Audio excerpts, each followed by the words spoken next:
Hi, America. It is Dejah Burton coming to you with episode 2 of Time to Change America. This will be a special start to a 3-part segment about policing and police brutality in America.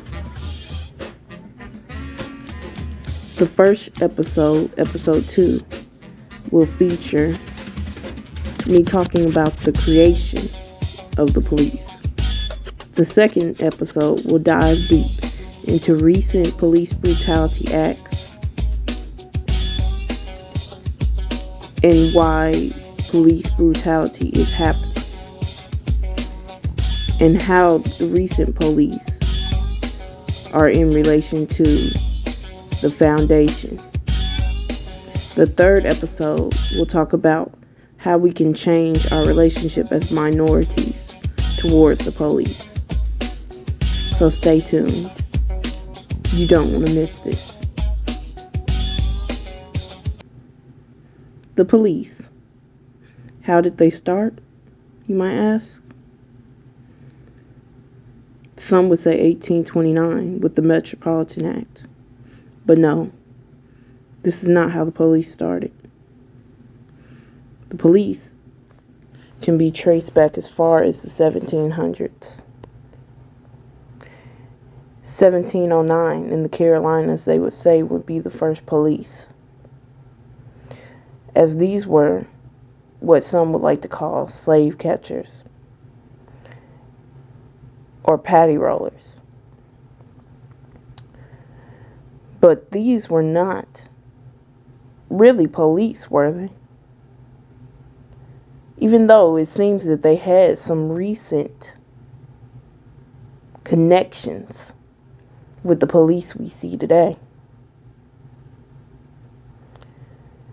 Could we say that these were our police? And if they are, should we be ashamed? So let's talk a little bit about slave catchers. Slave catchers' jobs. What was it? Their job was to bring back any runaway slaves. When the Fugitive Slave Act happened, this meant that any slave that even reached a free state, could be returned back into slavery. This was passed in 1793. This gave way to slave catchers being well prominent within all the southern states. When this happened, this gave them power. Slave catchers and paddy rollers, they could do whatever they wanted to slaves, such as brand them, jail them, sell them back into slavery, or kill them. This was the sort of thing that happened.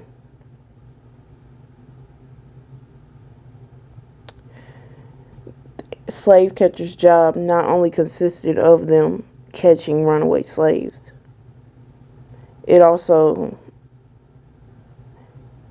was expected of them to watch slaves day in and day out. Usually a group of 3 to 6 men would get together and they would watch the area, making sure that there were no slaves on the road. And if there was, they better have a pass to be on that road from their master. They did not, then that could be big trouble for them.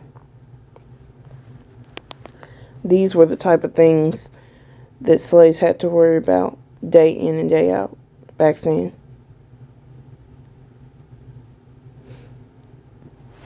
This is just one thing we know to be the earliest form of policing, and it was rather unfortunate for minorities back then. Already bad enough that they were property, but have to be watched and stalked until they were to do something wrong. It's what a shame. These people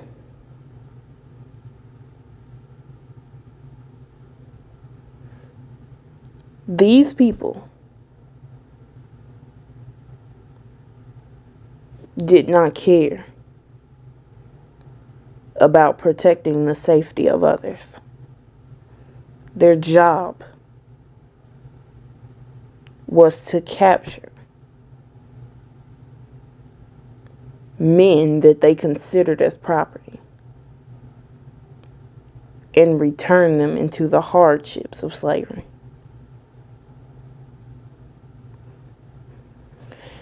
And just as we talk about the slave catchers and patty rollers, as they would like to call them, we can also say that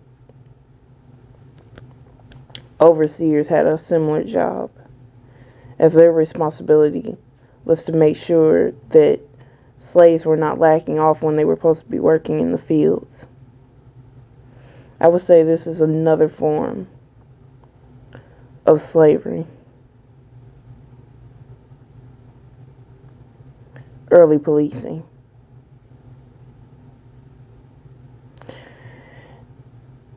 I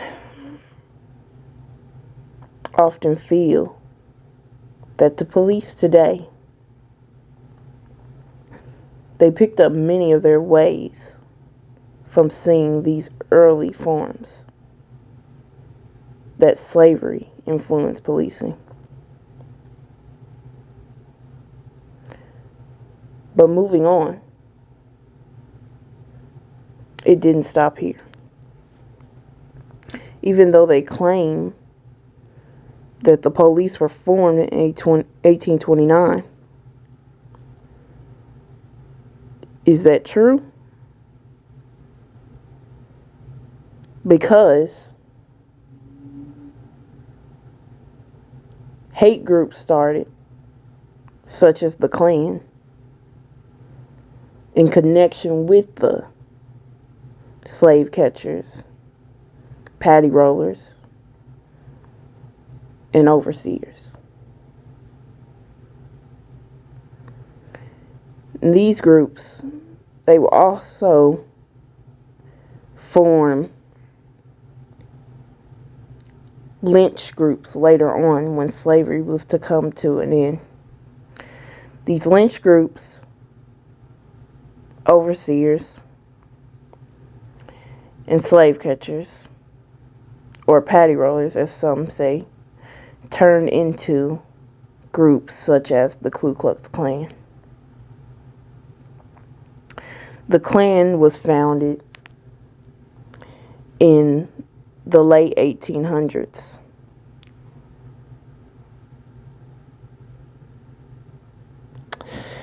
And it gave way to torture amongst African Americans of the time.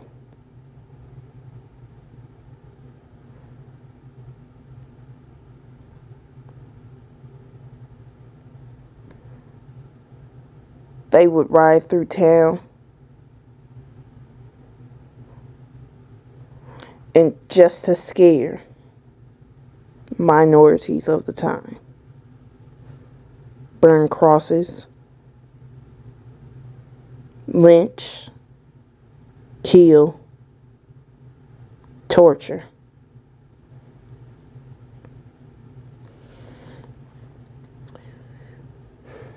Now you may ask, how?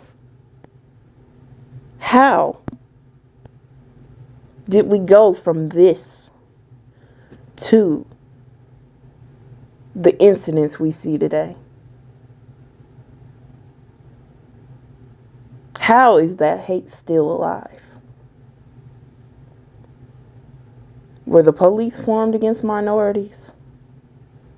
Or is it just a coincidence that there is strong ties to American policing and slavery?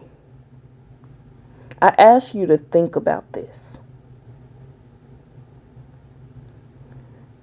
But that's all for today, America. Remember, today is the day that we make a better tomorrow.